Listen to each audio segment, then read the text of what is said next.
Olá pessoal do Jaleco, tudo bem? Professor Eduardo Galves. Vem cá, um dos assuntos também extremamente importantes dentro da fisiologia humana que a gente está conversando, sem sombra de dúvidas, é a fisiologia do sistema digestório.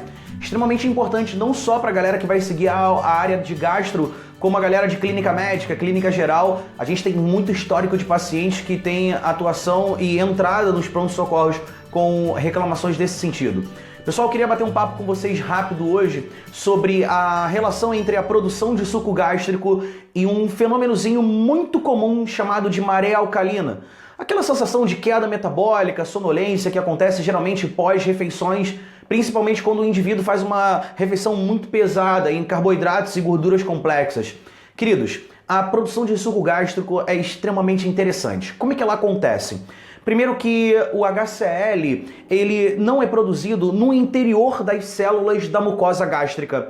A mucosa gástrica é revestida por um tecido epitelial chamado de cilíndrico simples, e essas células, elas não podem se dar ao luxo de produzir o suco gástrico de maneira ativa no citosol celular. Se isso acontecesse, pessoal, eu teria uma degradação de todo o conteúdo celular e isso com toda certeza levaria à célula morte, trazendo um processo até de uma ulceração ali na mucosa gástrica. Qual é a estratégia que nossas células têm para produzir o suco gástrico e isso não impactar numa lesão epitelial, por exemplo? Queridos, na membrana das células epiteliais da mucosa gástrica, nós temos dois mecanismos de transporte ativo.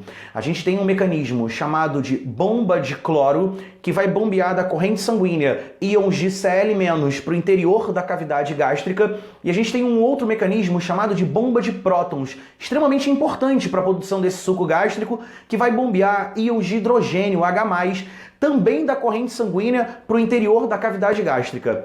Pessoal, nesse momento a gente tem a reação desses dois íons, o H+ com o Cl- e a formação do HCl, que na verdade em meio aquoso ele fica de maneira ionizada. Esse ácido é um ácido extremamente forte, um ácido corrosivo que vai atuar de duas maneiras ali no processo digestório. Esse ácido ele vai corroer o alimento, quebrando a partícula alimentar em pedaços menores, facilitando o processo da digestão enzimática, aumentando a superfície de contato.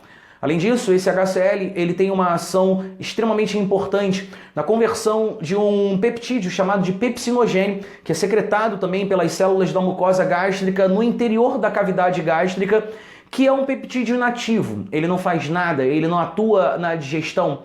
Quando em contato com o HCl, esse pepsinogênio ele é convertido em uma enzima ativa chamada pepsina, que vai atuar na digestão de proteínas. Galves, mas o que isso tem a ver com a maré alcalina?